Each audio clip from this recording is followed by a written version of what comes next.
박정숙이 며느리 이수진을 처음 본 것은 맞선 자리였습니다.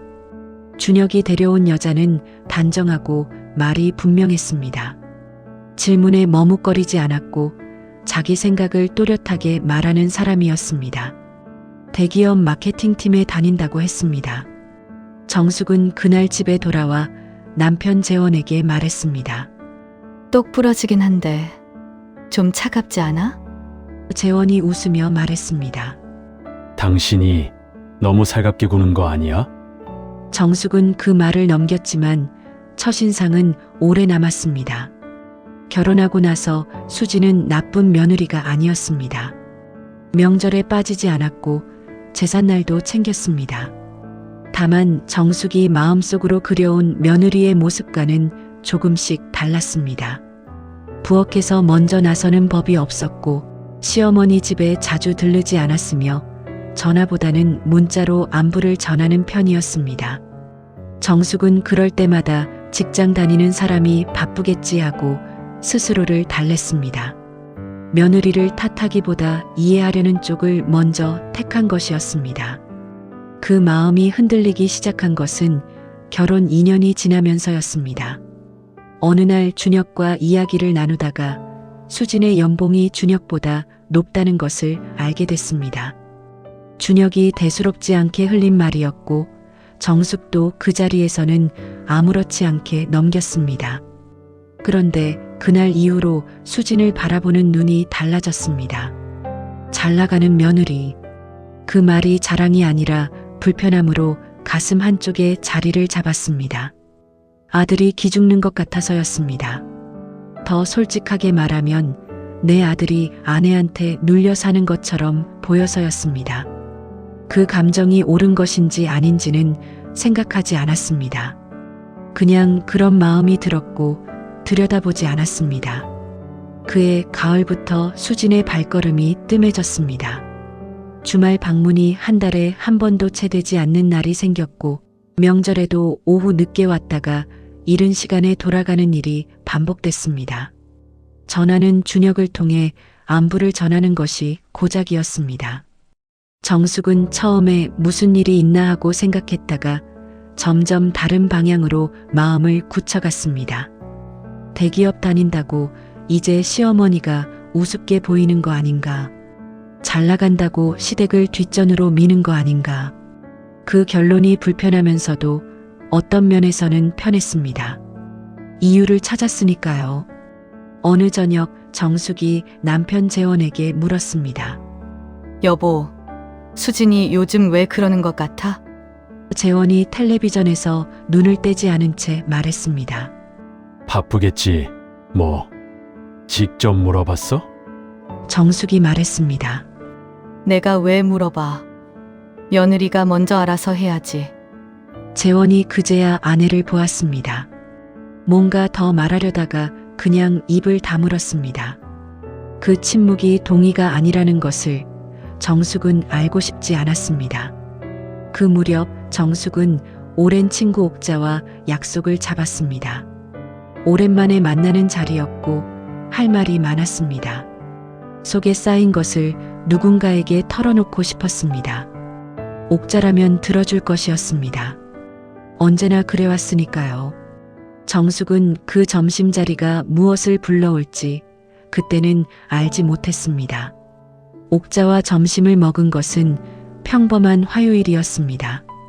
단골 중국집에 마주 앉아 짜장면을 시켜놓고 옥자가 먼저 물었습니다. 요즘 준혁이네는 어때? 잘 지내? 정숙은 젓가락을 내려놓았습니다. 말도 마. 며느리가 요즘 왜 그러는지 통 모르겠어. 한번 말문이 트이자 멈추지 않았습니다. 명절에 늦게 왔다 일찍 가는 이야기, 전화 한 통 없이 문자로만 안부를 때우는 이야기, 부엌에 들어와도 먼저 나서는 법이 없다는 이야기까지. 옥자는 중간중간 그래서 그게 말이 돼? 하며 고개를 끄덕여 주었고 정숙은 그 반응이 위로가 됐습니다. 있잖아, 정숙아. 옥자가 목소리를 낮추었습니다. 대기업 다니는 며느리들이 원래 좀 그렇다더라. 자기가 잘나니까 시댁을 우습게 보는 거야. 우리 사촌 신우이 며느리도 꼭 그랬거든. 정숙이 고개를 끄덕였습니다. 맞아. 내가 딱 그 말 하려고 했어. 준혁이가 좀 단단히 잡아야 하는데 그놈도 영 말을 못해. 한번 말이 맞아떨어지자 이야기는 더 깊어졌습니다. 수진의 말투가 어떻다느니 시어머니 앞에서도 표정 하나 안 바뀐다느니 남편보다 잘 나가다 보니 기세가 등등해진 것 아니겠냐느니 정숙은 말을 하면서 자신이 억울하다는 것을 새삼 확인하는 기분이었습니다. 그런데 자리에서 일어나 계산을 하고 나오려는 순간이었습니다. 뒤쪽 테이블에서 일어서는 사람과 눈이 마주쳤습니다. 수진이었습니다. 회사 동료로 보이는 사람과 함께 앉아 있었고 음식을 다 먹고 막 자리를 정리하는 참이었습니다. 두 사람의 눈이 마주치는 순간 수진의 표정이 굳었습니다. 얼마나 들었는지는 알 수 없었습니다. 그러나 들었다는 것만은 분명했습니다. 정숙도 그 자리에서 굳어버렸습니다. 수진이 먼저 고개를 살짝 숙여 인사를 했습니다. 정숙도 고개를 끄덕였습니다. 두 사람은 아무 말도 하지 않았습니다. 옥자는 상황을 파악하지 못한 채 옆에서 며느리 아니야? 하며 반갑게 손을 들었습니다. 수진이 짧게 웃어 보이고 나서 동료와 함께 먼저 식당을 나갔습니다. 집으로 돌아오는 버스 안에서 정숙은 창밖을 보며 앉아 있었습니다. 가슴이 두근거렸습니다. 이상하게도 미안하다는 생각보다 괜히 들켰다는 당혹감이 먼저였습니다. 못할 말을 한 것도 아닌데 왜 이렇게 불편하지? 정숙은 그 감정을 오래 들여다보지 않았습니다. 대신 이렇게 정리했습니다. 내가 한 말이 다 틀린 것도 아니잖아.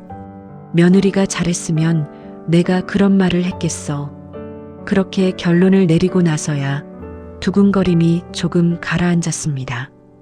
그날 밤 재원이 저녁 먹고 왜 그렇게 말이 없어?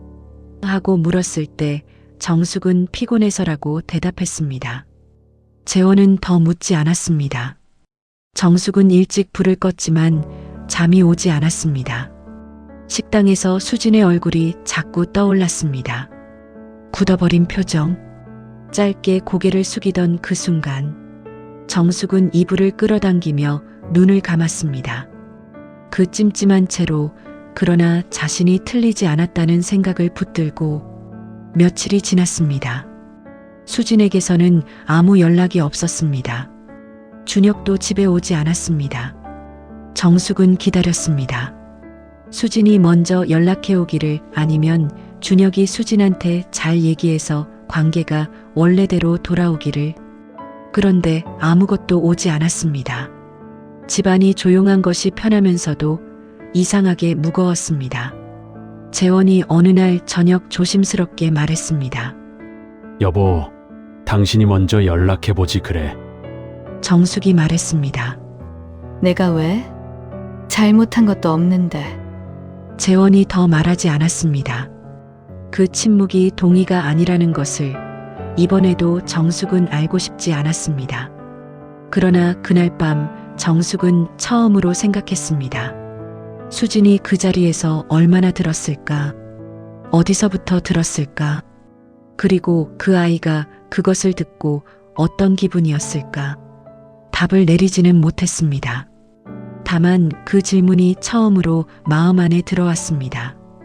그것이 무언가의 시작이었는지는 그때는 알지 못했습니다. 수진에게서 연락이 끊긴 지 보름이 지났습니다. 문자도 없었고 전화도 없었습니다. 준혁이 한 번 혼자 들렀지만 밥을 먹고 나서 일찍 일어났습니다. 수진 이야기는 꺼내지 않았고 정숙도 먼저 묻지 않았습니다. 식당에서 있었던 일이 두 사람 사이에 공기처럼 떠 있었지만 누구도 건드리지 않았습니다. 준혁이 신발을 신으며 다음에 또 올게요 하고 나갔을 때 정숙은 현관 앞에 서서 아들의 뒷모습을 바라보았습니다. 어깨가 내려앉아 있었습니다. 평소와 달랐습니다. 재원이 눈치를 챈 것은 그로부터 며칠이 지나서였습니다. 저녁을 먹다가 재원이 먼저 말을 꺼냈습니다. 수진이 요즘 왜 안 와? 준혁이만 오잖아. 정숙이 시선을 국그릇으로 내리며 말했습니다. 바쁜가 보지. 재원이 숟가락을 내려놓았습니다. 당신 무슨 말 했지? 물음표가 없는 말이었습니다. 정숙이 목소리를 높였습니다. 내가 뭘 했다고 그래? 내가 틀린 말 한 것도 아니야. 재원이 조용히 말했습니다. 어디서 했어? 옥자랑 밥 먹다가. 수진이 들었어? 정숙이 대답하지 않았습니다. 재원이 한숨을 내쉬며 말했습니다. 당신이 잘못했네. 그 말이 밥상 위에 놓인 것처럼 오래 남았습니다.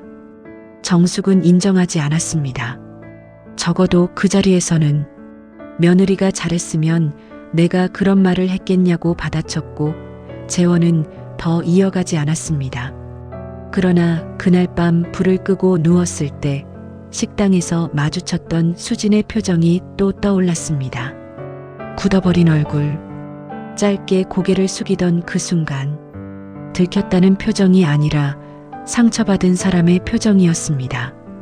정숙은 이불을 끌어당겼습니다. 그 표정을 더 생각하지 않으려 했습니다. 이틀 뒤 정숙은 준혁에게 전화를 걸었습니다. 돌려 말하지 않고 바로 물었습니다. 수진이 나한테 뭐 서운한 거 있니? 준혁이 잠깐 말이 없었습니다. 왜요, 어머니? 그냥 요즘 연락이 없어서? 다시 침묵이 흘렀습니다. 준혁이 낮게 말했습니다.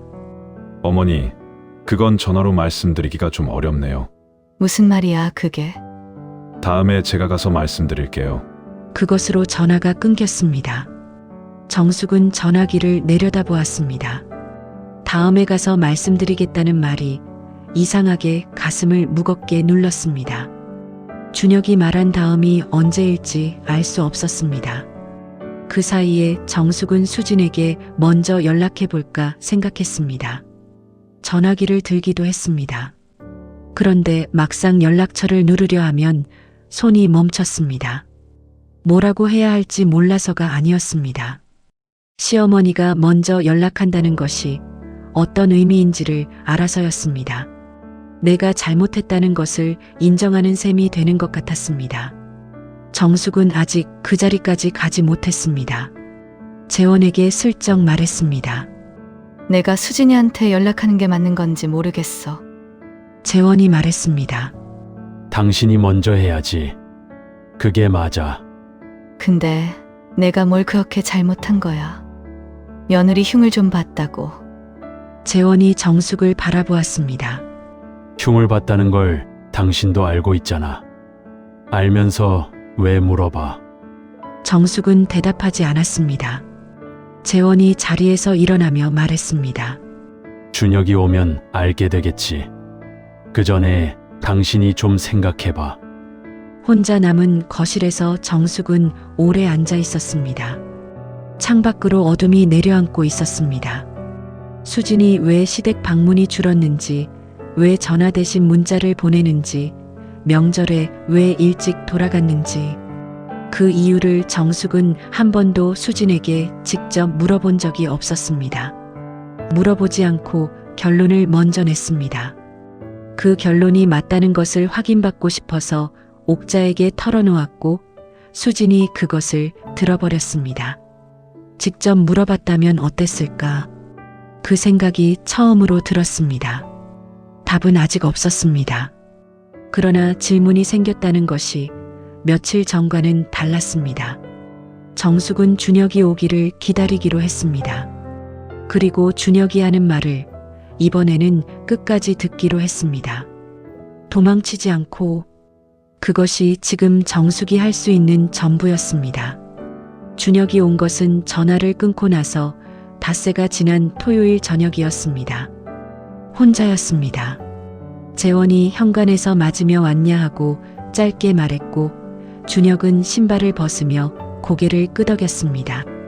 세 사람이 밥상에 앉았습니다. 정숙은 평소보다 반찬을 더 차렸습니다.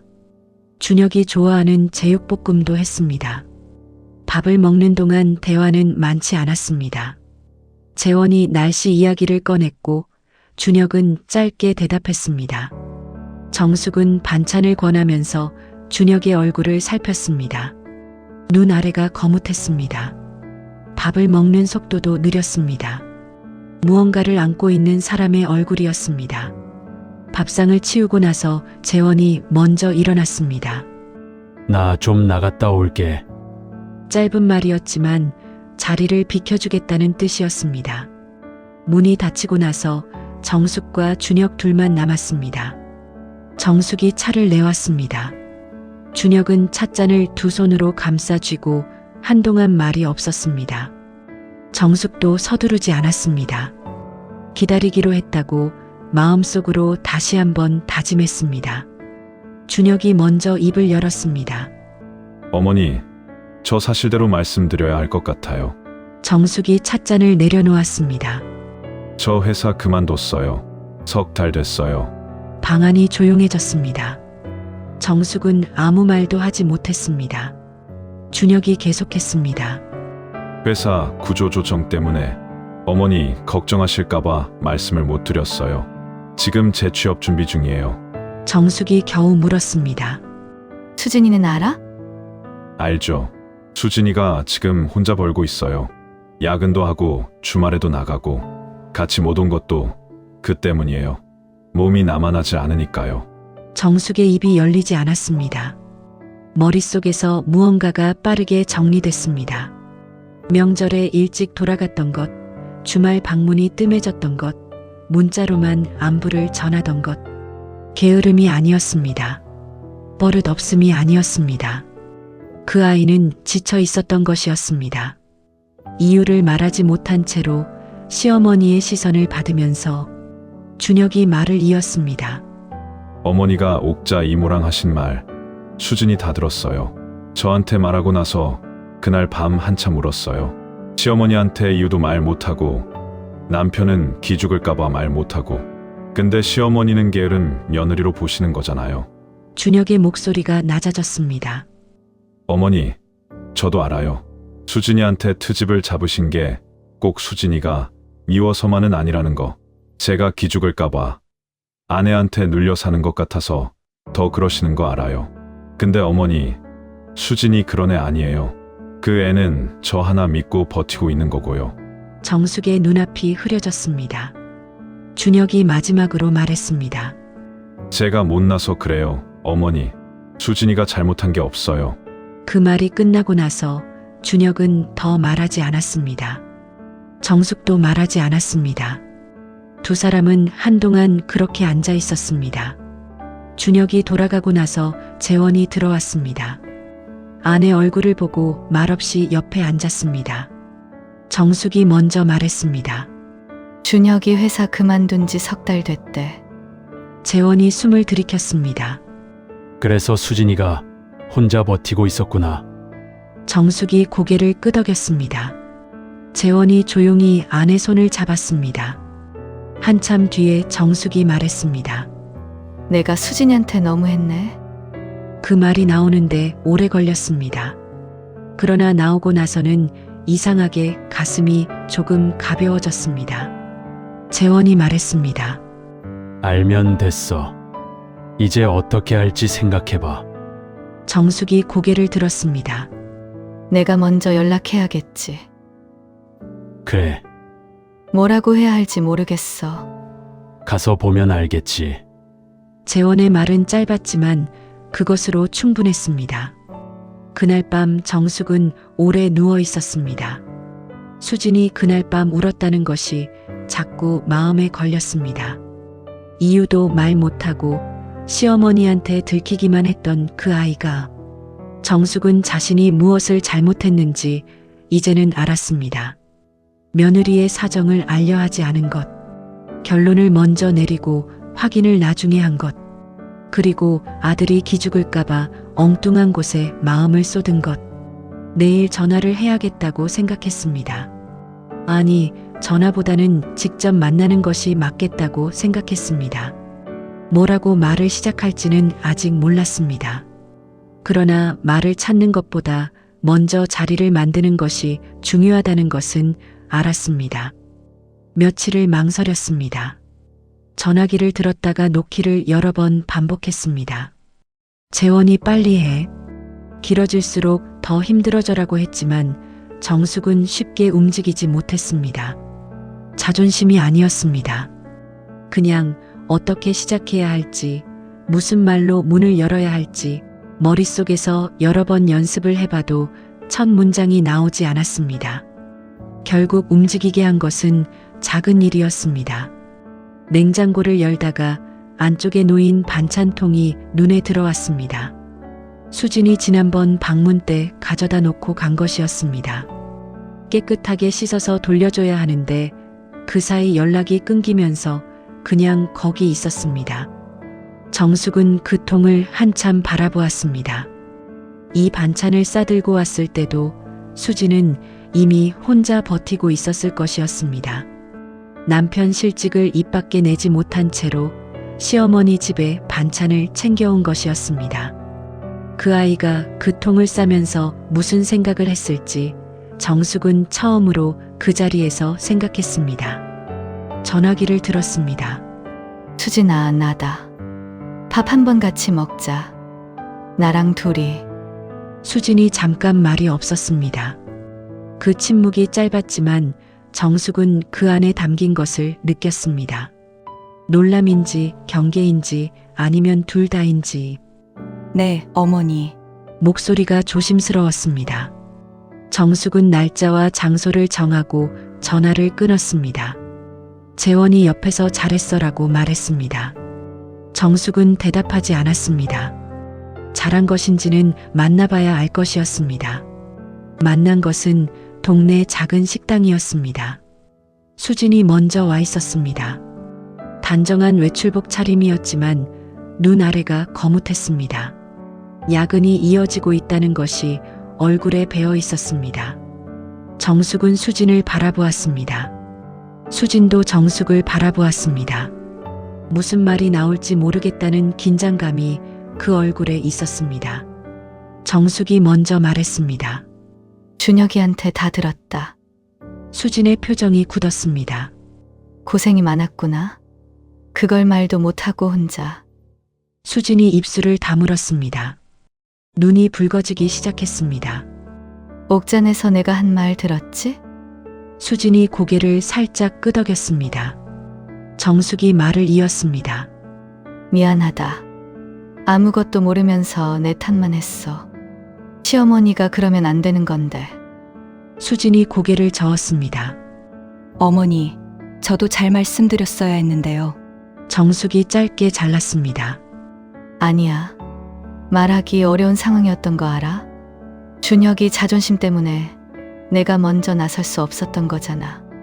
그 상황에서 내가 어쩌겠니? 수진의 눈에서 눈물이 떨어졌습니다. 닦지 않았습니다. 닦을 겨를이 없는 것인지 오래 참아온 것이 한꺼번에 나오는 것인지 알 수 없었습니다. 정숙은 그 눈물을 보면서 시선을 피하지 않았습니다.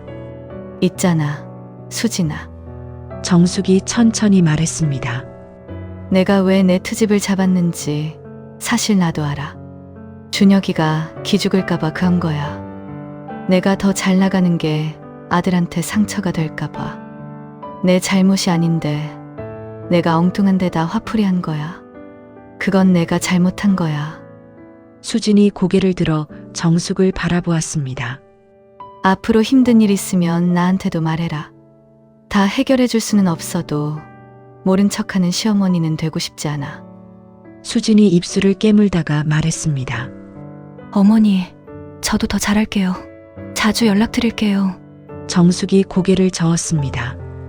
연락보다 밥이나 같이 먹자. 우리. 그게 낫겠다. 수진이 울다가 웃었습니다. 울음과 웃음이 섞인 얼굴이었습니다. 정숙은 그 얼굴을 보며 처음으로 수진이 예쁘다고 생각했습니다. 밥을 먹으면서 두 사람은 처음으로 편하게 이야기를 나눴습니다. 수진이 회사에서 있었던 일을 꺼냈고 준혁이 면접 준비를 하면서 새벽까지 불 켜두고 앉아 있다는 이야기도 나왔습니다. 정숙이 말했습니다.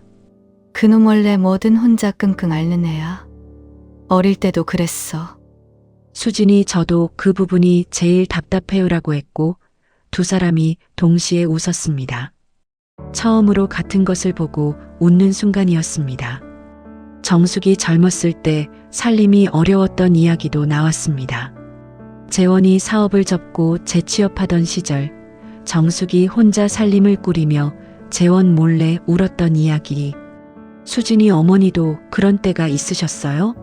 하고 물었을 때 정숙이 내가 그때 얼마나 힘들었는지 알아? 하며 목소리가 높아지는 순간도 있었습니다. 수진이 그 말을 들으며 고개를 끄덕였습니다. 처음으로 시어머니가 가까운 사람처럼 느껴지는 순간이었을 것입니다. 식당을 나오면서 수진이 먼저 정숙의 손을 잡았습니다. 정숙은 놀랐습니다. 그러나 손을 빼지 않았습니다. 두 사람은 잠깐 그렇게 걸었습니다. 아무 말도 하지 않았습니다.